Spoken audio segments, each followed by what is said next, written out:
गुजरात में चुनावी बिसात बिछ गई है और उस बिसात पर मोहरे भी सज गए हैं। उन मोहरों में नेहरू और पटेल को भी शामिल किया गया है। पहले प्रधानमंत्री नरेंद्र मोदी और अब अमित शाह गुजरात की रैली में पटेल की तारीफ कर रहे हैं और कश्मीर समस्या के लिए नेहरू को जिम्मेदार ठहरा रहे हैं। आप मेरे एक तरफ अब देख रहे हैं कश्मीर डायरी, यानी कश्मीर की वो तारीखें जो ऐतिहासिक हैं, और दूसरी ओर देख रहे हैं प्रधानमंत्री नरेंद्र मोदी ने कब कब नेहरू को लेकर क्या क्या बयान दिए।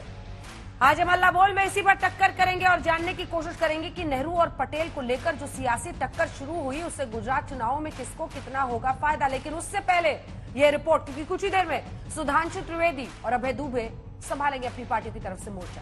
पहले ये रिपोर्ट।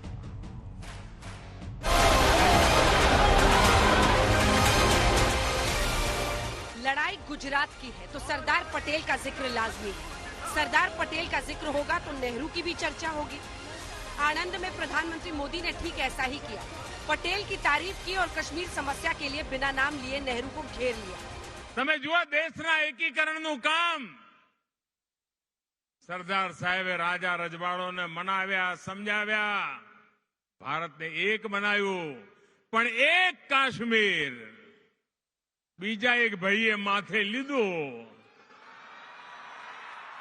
પરંતુ સરદાર સાહેબની ધરતીના મને સંસ્કાર હતા, સરદાર સાહેબના પદચિહ્નો પર ચાલતા હતા, એટલે કાશ્મીરની સમસ્યા પણ પૂરી કરી અને સરદાર સાહેબને સાચી શ્રદ્ધાંજલિ આપી દીધી।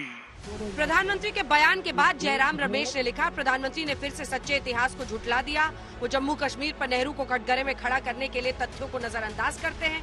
ये सभी तथ्य राजमोहन गांधी द्वारा लिखित सरदार पटेल की जीवनी में दर्ज है। जयराम रमेश ने पीएम मोदी के आरोपों को गलत साबित करने के लिए लिखा, महाराज हरि सिंह ने कश्मीर के विलय से इनकार किया था, तब वो आजादी का सपना देख रहे थे, लेकिन जब पाकिस्तान ने हमला किया तब हरि सिंह ने भारत में विलय किया। शेख अब्दुल्ला ने कश्मीर में भारत के विलय का मार्ग प्रशस्त किया क्योंकि वो नेहरू के दोस्त और प्रशंसक थे। अब्दुल्ला गांधी का भी आदर करते थे। सरदार पटेल तो 13 सितंबर 1947 तक कश्मीर का पाकिस्तान में विलय के समर्थक हुआ करते थे, जब जूनागढ़ के नवाब ने पाकिस्तान विलय किया था। जयराम रमेश के ट्वीट के बाद मोर्चा संभाला कानून मंत्री किरण रिजिजू ने। उन्होंने एक के बाद एक कई ट्वीट किए। कहा कि नेहरू ने खुद लोकसभा में कश्मीर के विलय को लेकर जो बातें कही, पीएम मोदी के आरोप उसी पर आधारित है। किरण रिजिजू ने नेहरू के लोकसभा में दिए भाषण की कॉपी का स्क्रीनशॉट अटैच किया और लिखा, नेहरू के वक्तव्यों पर गौर कीजिए तो पता चलता है कि महाराजा हरि सिंह ने नहीं, खुद नेहरू ने ही कश्मीर के भारत में विलय को टाला। महाराजा ने दूसरे प्रिंसली स्टेट्स की तरह जुलाई 1947 में ही नेहरू से संपर्क किया था। सभी राज्यों के विलय पत्र स्वीकार कर लिए गए, लेकिन कश्मीर का प्रस्ताव खारिज कर दिया गया। किरण रिजिजू ने अपने 5वें ट्वीट में लिखा, महाराजा हरि सिंह जुलाई 1947 में ही भारत में कश्मीर का विलय करना चाहते थे। नेहरू ने ही हरि सिंह का आग्रह ठुकरा दिया था। नेहरू ने कश्मीर के लिए कुछ विशेष सोच रखा था और वो विलय से भी ज्यादा कुछ चाहते थे। किरण रिजिजू के ट्वीट को केंद्रीय मंत्री स्मृति ईरानी ने रीट्वीट किया और लिखा, ये सही वक्त है जब सच्चाई सामने आनी चाहिए। इसे पढ़ना चाहिए कि कैसे जवाहरलाल नेहरू ने कश्मीर की उस समस्या की नींव रखने में बड़ी भूमिका अदा की, जिसे अब पीएम मोदी सुधार रहे। पटेल बनाम नेहरू की लड़ाई पुरानी है और गुजरात चुनाव में एक बार फिर परवान चढ़ रही है।